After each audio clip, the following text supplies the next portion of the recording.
Olá a todos! Eu sou o professor Marcos Romano e este é o curso de Mecânica dos Sólidos. Esta aula é referente ao capítulo 4, Análise de Treliças. Bons estudos! Nesta aula, irei fazer uma introdução sobre forças externas e internas. Depois eu falarei sobre treliças, o que são, como é que funciona, como é que é o funcionamento de uma treliça. E a gente vai aprender a fazer a análise de treliças a partir do método dos nós e do método das seções. Então vamos lá. Vamos considerar então esse guindaste, ok? Ele está suportando essa carga W aqui, ele está apoiado aqui em A e tem um cabo, ao longo de D e G aqui, ó, que também ajuda a suportar ele, deixa permanecer ele em pé aqui no caso, tá? Se a gente fizer o DCL dele, vai ser essa figura de cá, ó, a gente vai conseguir retirar esse cabo aqui, vai ser substituído por uma tração, uma força T aqui, na direção aqui da linha desse cabo aqui. As forças de reação aqui no apoio A, que é um apoio fixo, ele só restringe forças só translação, então a gente tem duas incógnitas aqui, AY e AX, ou VA e HA, onde a gente faz nos exercícios, e também a força W, que é a força dessa carga aqui, que é o peso dela, está aqui. A gente tem uns pontos aqui, e se a gente pegar essa estrutura agora e dividir ela novamente, cada elemento, quero analisar cada elemento, eu vou ter essa figura de cá, onde eu faço um DCL de cada elemento separado.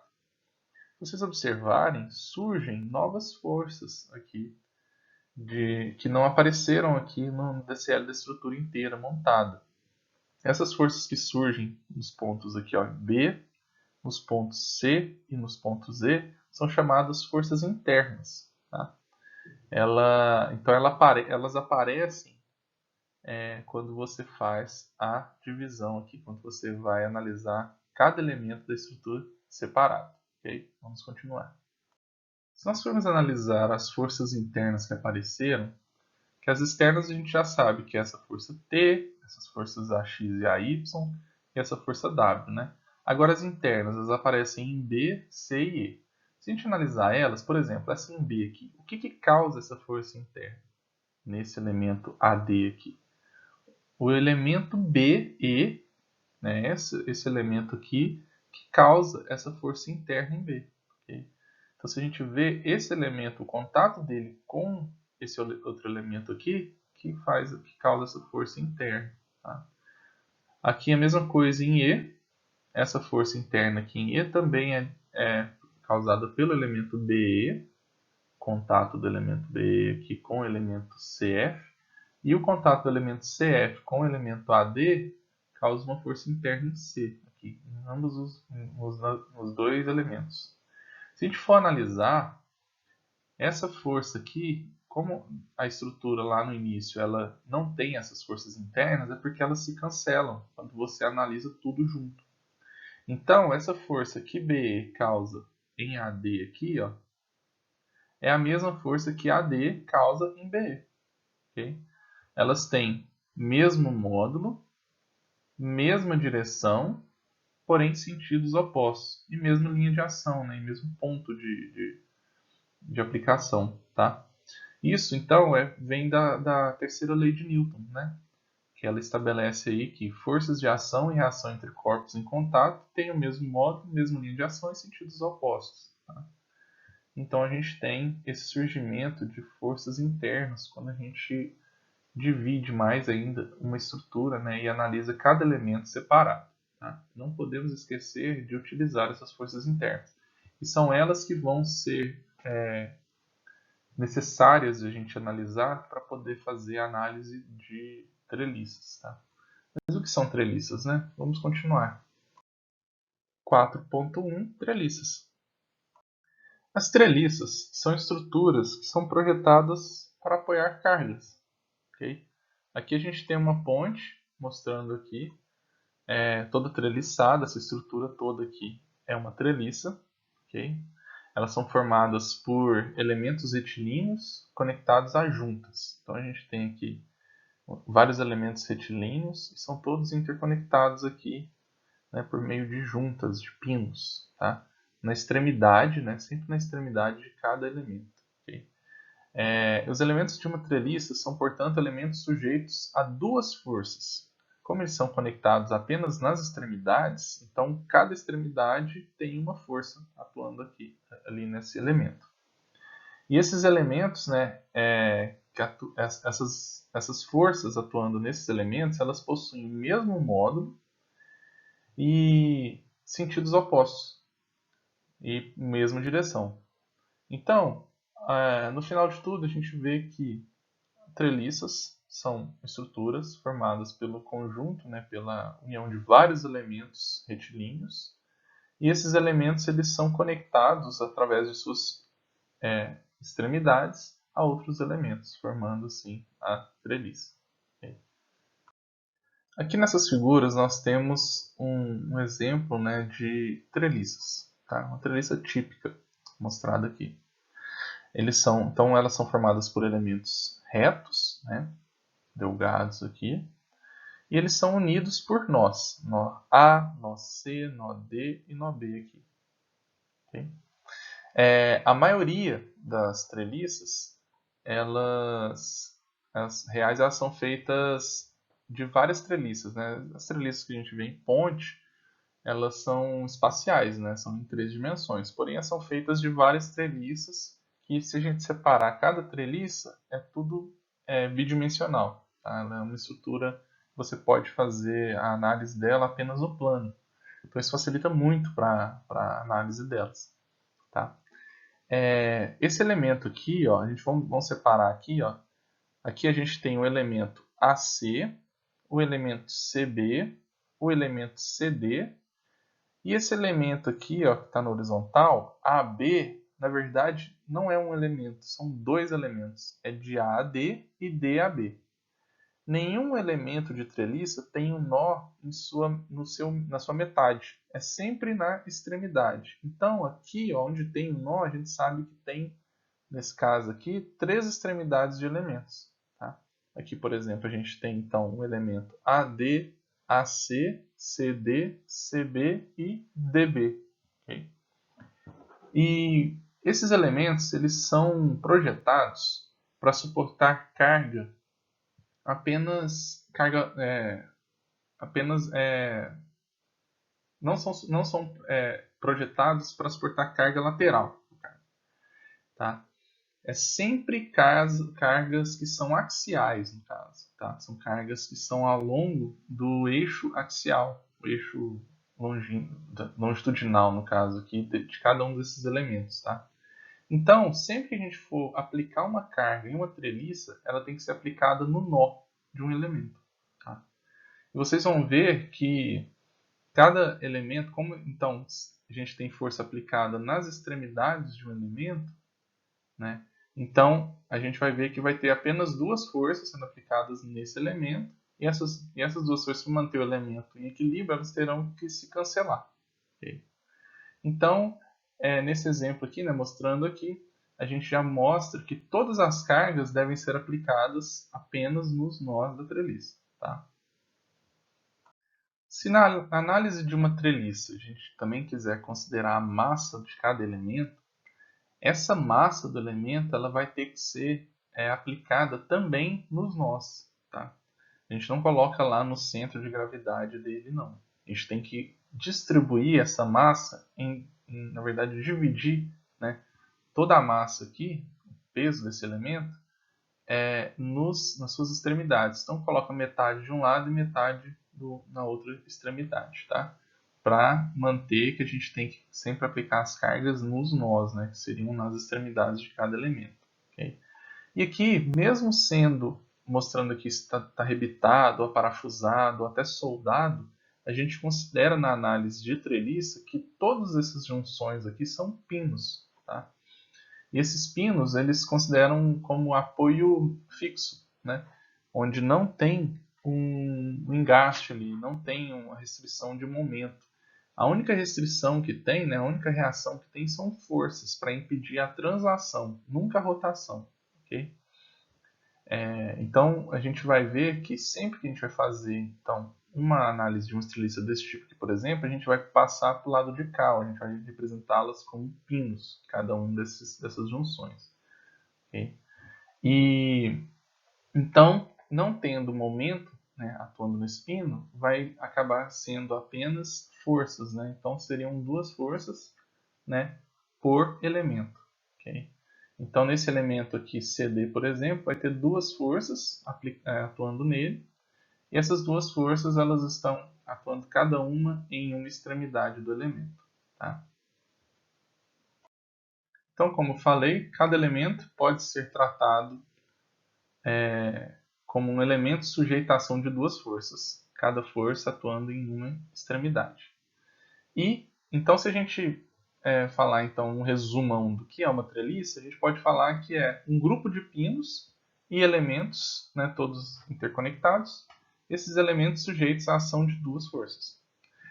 Se eles são sujeitos à ação de duas forças e a gente sabe que esses elementos eles fazem parte de uma estrutura toda equilibrada, né, toda em equilíbrio, então cada elemento vai ter que estar equilibrado também. E se eles têm duas forças sendo aplicadas neles, essas forças, elas, como são só essas duas, elas vão ter que se cancelar. Né? Para o elemento estar em equilíbrio, o somatório das forças vai ter que ser igual a zero. Então tem duas opções, né? Tem duas alternativas. Como é que vai ser as duas forças? Ou elas estarão indo uma afastando da outra, vamos colocar assim, né? Cada pino sendo puxado contra para longe um do outro, ou sendo empurrados um em direção ao outro. Quando são afastados assim, a gente fala de tração, né? Eles estão sendo tracionados. Ou quando eles estão sendo empurrados um de encontro ao outro aqui, a gente fala sobre compressão. Então, as forças de compressão, elas comprimem, né, um elemento, e as forças de tração tracionam o elemento, logicamente. Tá? Então, a gente sabe que essas duas forças, ou elas podem estar tracionando o elemento, ou comprimindo. Nunca flexionando, nunca fazendo ele tentar, dando um binário aqui para ele girar, tá? Sempre dessa forma, ou tracionando, ou comprimindo. É isso que é a vantagem de uma treliça. Que todos os elementos dela, né, só vão sofrer esforços axiais, só esforços de tração ou compressão. Não precisa preocupar com flexão, com outros tipos de esforços, cisalhamento, por exemplo, que vocês vão ver nas próximas aulas. Tá?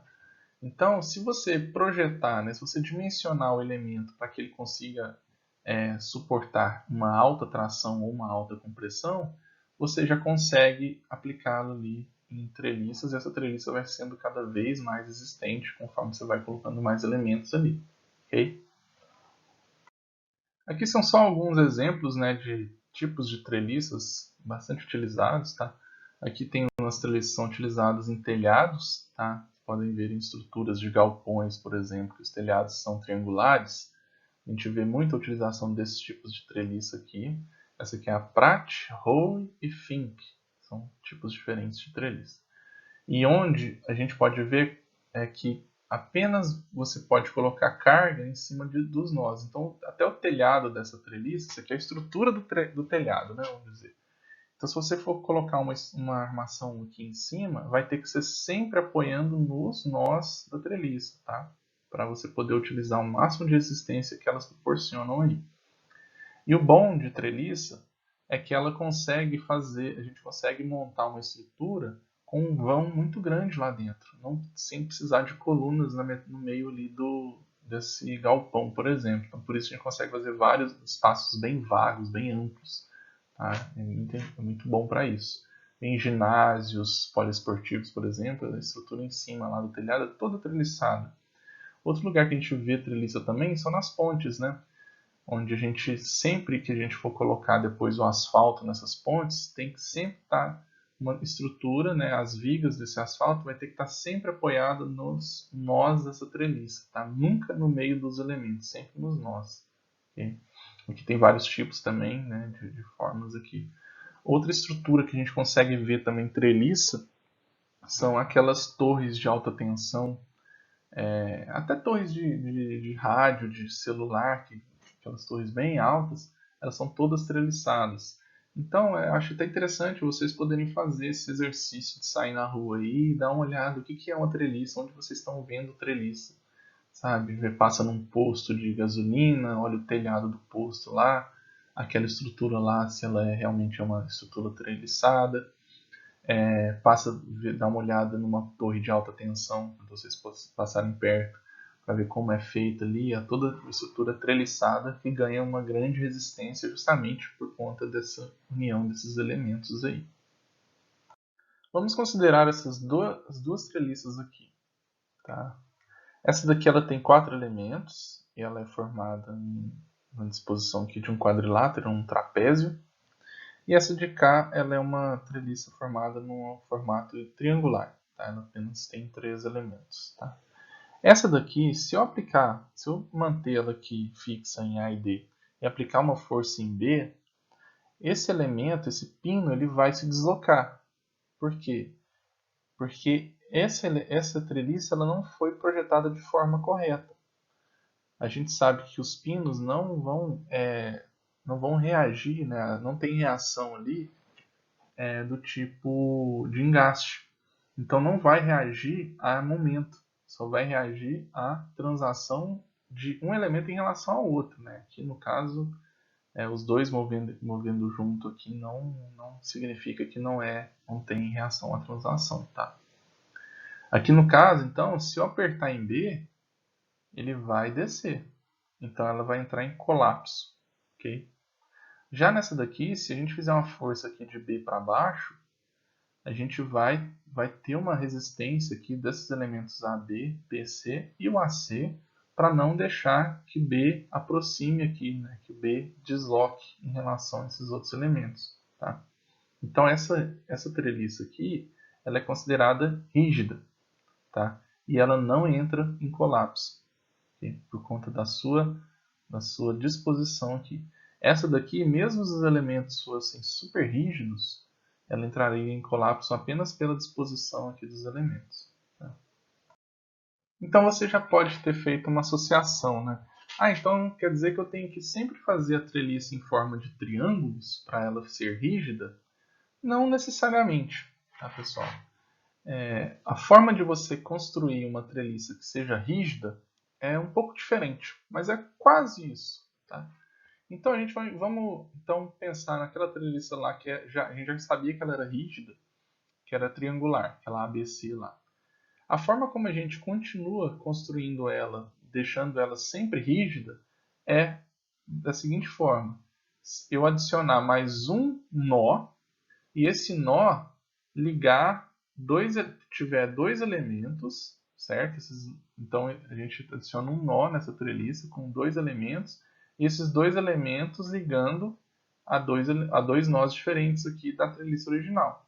Okay? Então sempre que eu pegar 2 elementos, unir eles e ligar na treliça original que já é rígida, a treliça continuará rígida. Agora se eu viesse com 3 elementos, certo? Unidos aqui e conectasse aqui, ela já perderia a rigidez aqui nessa parte que eu adicionei.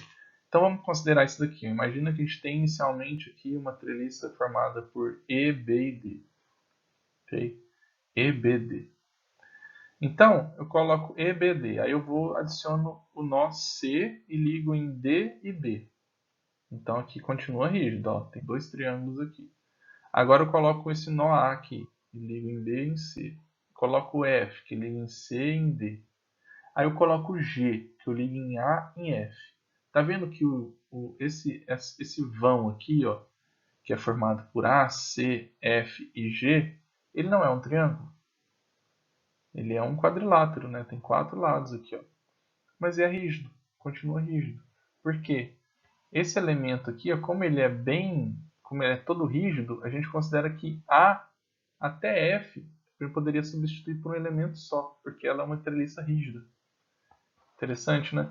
Então lá naquele elemento lá, que a gente viu lá que era uma treliça que entrava em colapso, a gente poderia enrijecer ela adicionando outros elementos em volta para fazer a mesma coisa que acontece aqui, para manter ela para colocá-la, né, deixá-la rígida, tá?